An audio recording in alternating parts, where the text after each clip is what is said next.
In just over 24 hours, the Premier League season is officially back. The moment we have all been waiting for. So I've decided let's go through the first 5 games, just before the international break and see who's going to be top of the tree and who's going to start the worst and be in the relegation zone. So let's get into the video. Yes, lads. Welcome back to the channel. As you can see today, we will be going through the first 5 rounds of fixtures. We've got the table on the right-hand side as well. That actually, do you know what? I haven't tested it, but it should update as we put the scores in. So yeah, we'll get to that in a minute. But just before we do get into the video, I don't want to waste anyone's time. But if you could hit that subscribe button, guys, it would mean the world to me. We are so close. Well, we should hopefully be on 3,000 by the time this is there. But we're on the journey to 5K. So hit the subscribe button. And as well, Premier League overview content after every single game week. We've got some wicked visuals lined up. So if you like that sort of content, you want to be keeping up with me and the Premier League as the season goes on, make sure you are subscribed. Anyway, enough chit chat. Let's get into this then. And we're going to start with Arsenal and Coventry, the Premier League champions and the Championship champions, going head to head. Now, in terms of this one, I do have a strange feeling Coventry are going to cause some form of upset. Now, I'm going to go for at least Coventry 1. But I do think Arsenal, they might leave it late. It's not going to be pretty. It's not going to be the sort of result that a lot of people are probably thinking it's going to happen. It's going to be one of those where Coventry maybe even take the lead. Place gets a bit nervy, but Arsenal do get it back. Then we have Hull and Manchester United. I'm sorry, Hull. I do feel as though this is going to be a 2-0 to United. Again, a fair bit of change at United in terms of the midfield and how that's going to work. So I'm not going to say it's going to be 3-4, 5-0, but I do feel as though it will be 2-0 to United. Everton and Crystal Palace. I'm going to probably go here with 1-1 between those two. I'm going to call it right down the middle. Ipswich and Sunderland. This is a good game, and I'm going to say that it's actually going to finish 1-0 to Ipswich, and that they are just going to cause a bit of commotion on that first game and get the job done. Then we've got Forest and Leeds to finish off the 3 o'clocks, and this is a tough game, This is a tough game, but we're going to go for my first away win, and I can see Oliver Glasner's side having a difficult time to start with against a very well-oiled Leeds side that have had some great additions in the summer, and Leeds are going to hit the ground running top of the Premier League as things stand for now. Now, Brentford and Spurs. Spurs have arguably had the best transfer window out of any team in the Premier League. However, what they don't realise is that they're up against a very, very good Brentford side. Cue the Sky Sports pundits stood there at the end of the game. Brentford fans singing Hey Jude because they've just snuck a 2-1 win and everyone's going to start panicking about Spurs. Now then, my team, Aston Villa. Now, I promise you as well, this will be as unbiased as possible. And obviously, we've had a few players leave, haven't we? So I should be saying Brighton should win. But you know what? I think it's actually 1-1. I think it's going to be one of those games where people are just there like thinking, oh my God, Villa have lost so many players. But Unai Emery will just do enough to hold Brighton at bay.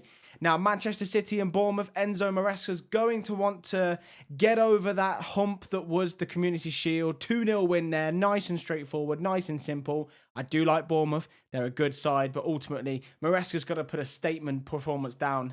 He just has to, doesn't he? If he doesn't, it's just going to go all the pressure on him, and he's going to just be there like thinking, the longer this goes on, the worse it will be. So I feel as though he's going to break that nice and early. Now, Newcastle versus Liverpool. Interesting game this. Both sides probably a little bit light in terms of where they need to be. However, the way that I see this is now, just picture this. By the way, last season, Newcastle-Liverpool at Newcastle was one of the best games the Premier League had to offer. It was superb. Liverpool ended up winning. It was a great game.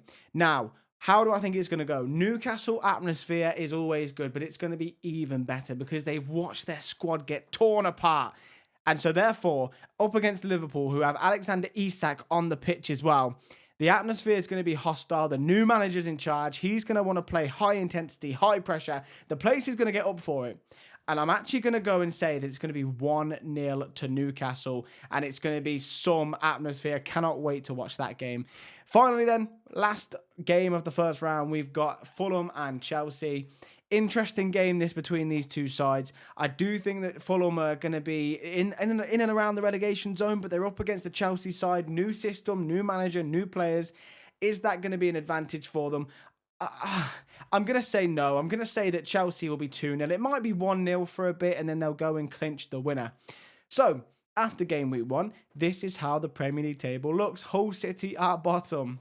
Unbiased as possible, you know, unbiased. Pedro Hull, go and see him on TikTok. He's a very funny guy. If you're watching this, mate, I'm sorry. Anyway, moving on to game week 2. So then, we start off on the Friday night with Crystal Palace and Manchester City. And this is an interesting one. Palace's first home game, City away for the first time. Don't be surprised if you see Palace nick something here. Now, Man City at home are always going to be very strong. Man City away, of course, they'll be good as the season goes on. But just because Maresca gets over that hump doesn't mean to say that he's going to not get dragged into a game like this. Maybe, in fact, actually, do you know what? Let's go for 2-2. 2-2 in that one, Desmond. Now then, 12:30, Liverpool versus Forest. And this is where I feel as though Andoni Iraola, he's going to want to get Anfield proper up for this one.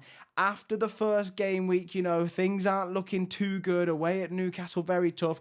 Going to come here and put 3-1 down against Nottingham Forest, who are going to concede a fair few goals as they adapt to Glasner's new style of play. That's how I see it anyway. I think it's going to be tough for them to fully get their heads around that and perform at the level they need to, because they've got two tough games to start with. Anyway, Bournemouth and Everton. This is where we're going to see Bournemouth go on to win 2-1. But Bournemouth to get the job done and show everyone it was just the first game that was tough for them. Coventry and Hull, a relegation 6-pointer. And I think it's going to be just that, you know.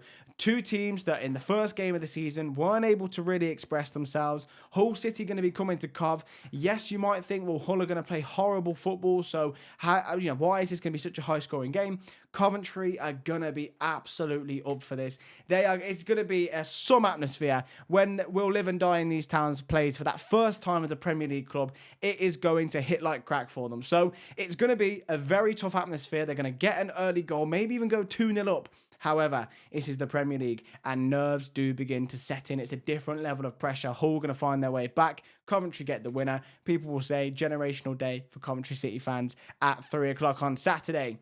Then we've got Spurs Newcastle, and this is a good little game, this is. And I'm going to say, oh God, what am I going to say? I'm going to say here that Spurs are just about going to get over the line on this one. Newcastle, again, I feel as though people are underestimating them.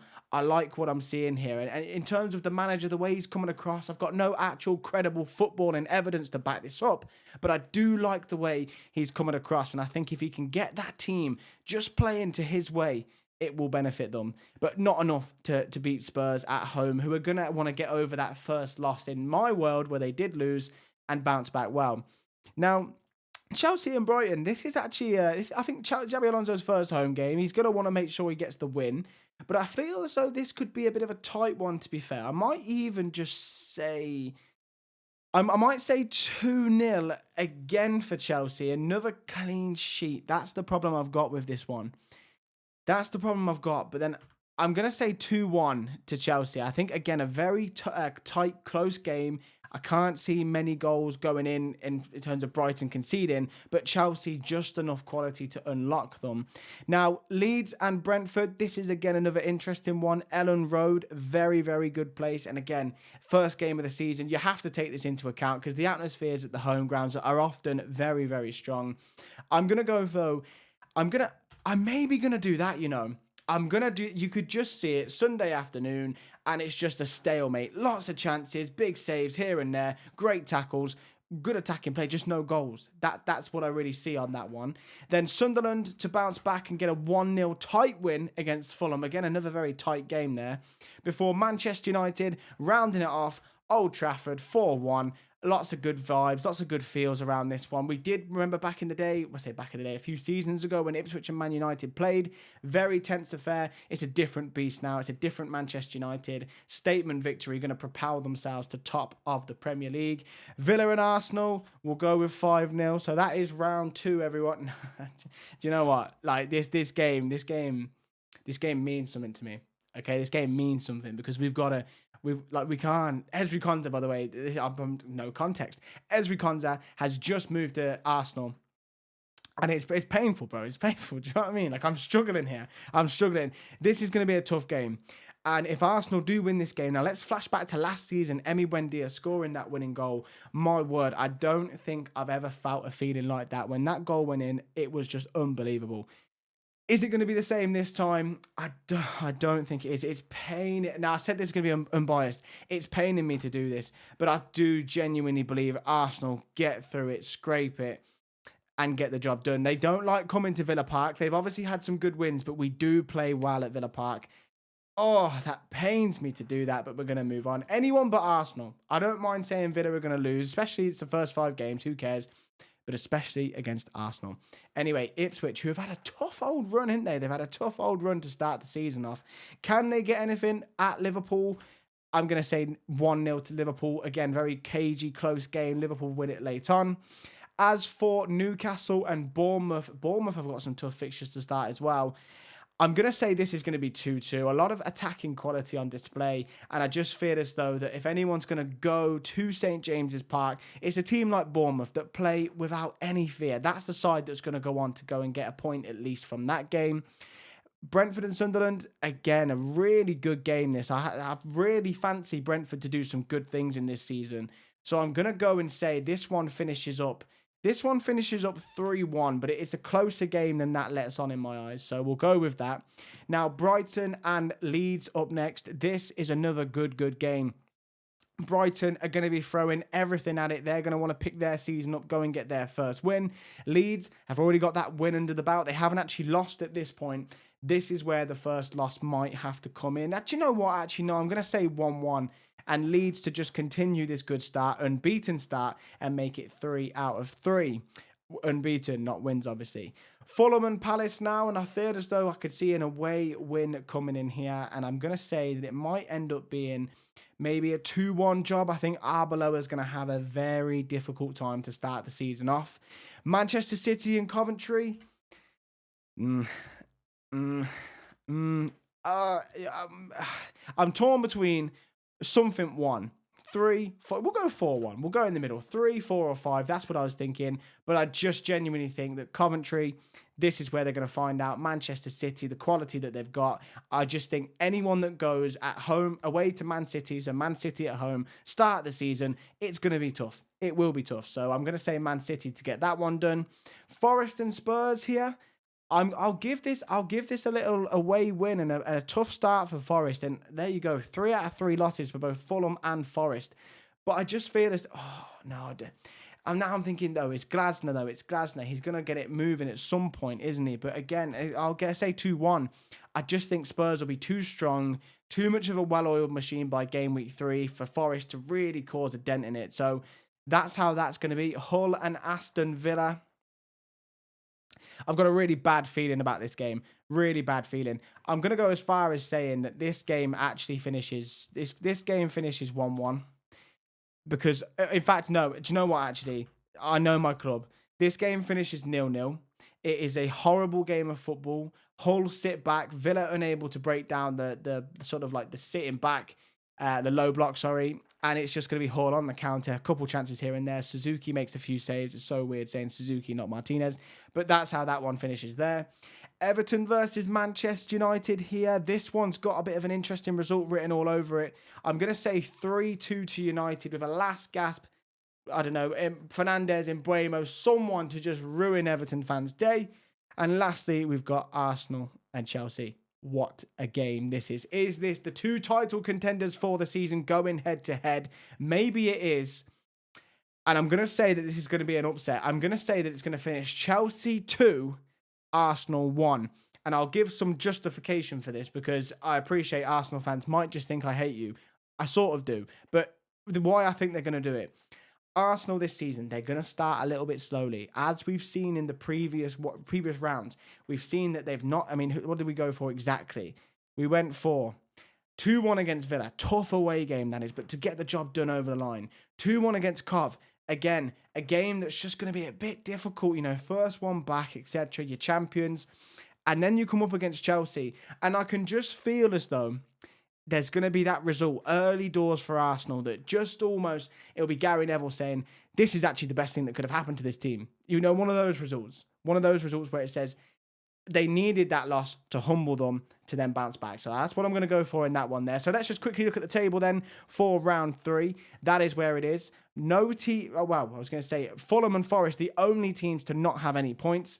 A couple of teams on 1 point, but in terms of the only teams unbeaten and winning is Manchester United and Chelsea. So let's go into round 4 then. And I believe that this should, is it the next round? If I go next round, yeah. So it's the next round. This is the final round before the end of September international 3-week hiatus, which is just horrific. But round 4 then, let's get into this one. We're starting with no Friday, no half 12, going straight into it in terms of the Saturday games. Bournemouth versus Brentford. Where have we got these boys so far? We've got Bournemouth sat in 11th, Brentford sat in 4th, a good start for them. I'm going to edge this, I think, to Bournemouth, and I think I might even stretch it to 2-0. Just a good Bournemouth performance, get the job done. Villa versus Forest. Villa now back at Villa Park. This, for me, seems a bit of a no-brainer in terms of where this goes. And again, I don't want to say that Forest aren't going to win any of their first 5 under Glasner. It feels crazy to say that. Let's hope they've got an easier fixture next time, because I'm going to actually say that Villa also win 2-0 against Nottingham Forest. Chelsea then go and win 3-1 against Hull. Crystal Palace and Ipswich. This is a good little game, but I'm going to say that Crystal Palace in a tight affair get the job done. Gary O'Neill, he's a resolute manager. He always makes it a little bit difficult, and we're going to see it in that game there. Fulham against Liverpool. Again, Liverpool maybe to find a bit of form here.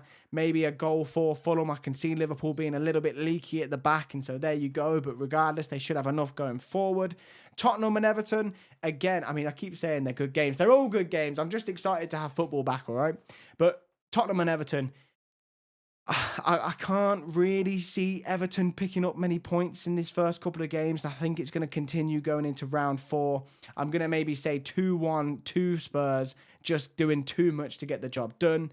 Now, we mentioned that Arsenal are going to have that moment of being humbled against Chelsea. Well, I can see that will not continue going into this set of fixtures, because they will now go on to go and win this one, maybe 3-1, something along those lines. A very solid performance. In fact, let's go for 2-0. Clean sheet for Mikel Arteta's side. Coventry Brighton, plain and simple. 1-1 draw is written all over that. It really, really is. Coventry are going to be a very tough team to play at home. They're going to cause a lot of issues. And like I said a minute ago, that atmosphere, you cannot mess with it. It is a very solid atmosphere. But then we've got Manchester United, Manchester City. We've got some absolutely cracking games to start the season off. And this is a huge moment, because this is where it's not the passing of the torch. It's not the Manchester United have now overtaken Manchester City by any stretch of the imagination. But this is going to feel a result that when it happens, it's going to feel as though those two teams are now moving closer together bit by bit. And this result is certainly going to have that impression. As for Leeds versus Newcastle, high scoring game. Do you know what? Monday night, under the lights, Ellen Road. Let's go for something crazy. We haven't done anything too crazy. 3-3 potential game of the season right there. So after round 4, this is where the table lies. And Manchester United unbeaten, 4 wins out of 4. Same for Chelsea, Liverpool up there, Arsenal up there, as are Spurs too. But ultimately, down the bottom end, Forest, Fulham, Hull, Everton, Sunderland, Ipswich. It's beginning to form, isn't it, around those sort of teams that might be down there towards the end of the season. So let's go into the final round of fixtures then. Coventry fans, look, we'll do this one first. An out-of-form Forest side, yes, but they're going to win at some point. They have to win at some point under Glasner. I feel like I'm being disrespectful. We'll give Forest that win. We'll jump straight in for that one. Anyway, Brentford and Chelsea. I can see this one being the first time Chelsea maybe have a bit of a slip. You know, the Friday night game, they're only playing once a week. We know this, so it won't be a European thing that sort of stumps them up. But I just feel as though they're going to hit a hitch at some point. They're going to start well. I have full faith they will start well. That massive win away at Arsenal, for example. Real statement start to Alonso's time at Chelsea, but they're going to struggle against them here. Now, Spurs is Spurs against Unai Emery's Aston Villa.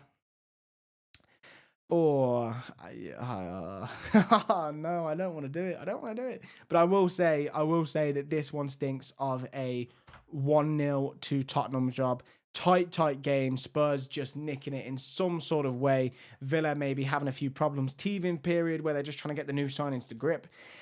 Brighton versus Arsenal. Again, I can see this one. Could I see this one being a draw? Or do I feel as though Arsenal will get it done? I feel as though Arsenal get this done, and I think a 2-0 probably makes sense to me. Everton and Ipswich, we're going to see Everton get their first win of the season here. I'm going to go for a 2-1 win for the Toffees. Leeds, Crystal Palace. Where have we got Crystal Palace at the minute? They're doing pretty well. They're doing pretty well under Pierre Sadji or Sadge or whatever his name is. Whereas Leeds under Daniel Farke, a few additions have come in. This is where we're maybe going to begin to see the more favoured teams picking the job up and getting the job done. So we'll go and say this one finishes maybe a 3-1 to Leeds.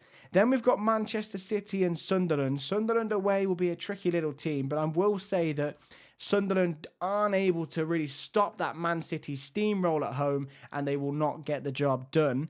Newcastle versus Hull. It's not actually a rivalry, but they're just two very northern teams, so they'll both want to win this one, I'm sure. Where do I think Hull can sneak any points anywhere? Certainly not St. James's. Certainly not St. James's. 3-0 to Newcastle getting the job done. Because again, I don't care how defensive Sergei Djurkovic is. In the Championship, it might have worked. The quality, the level, it's just different. And once one goes in, that's where you'll see his tactics unravelled. Bournemouth versus Liverpool on the Sunday, 2 o'clock. Andoni Iraola against his former side.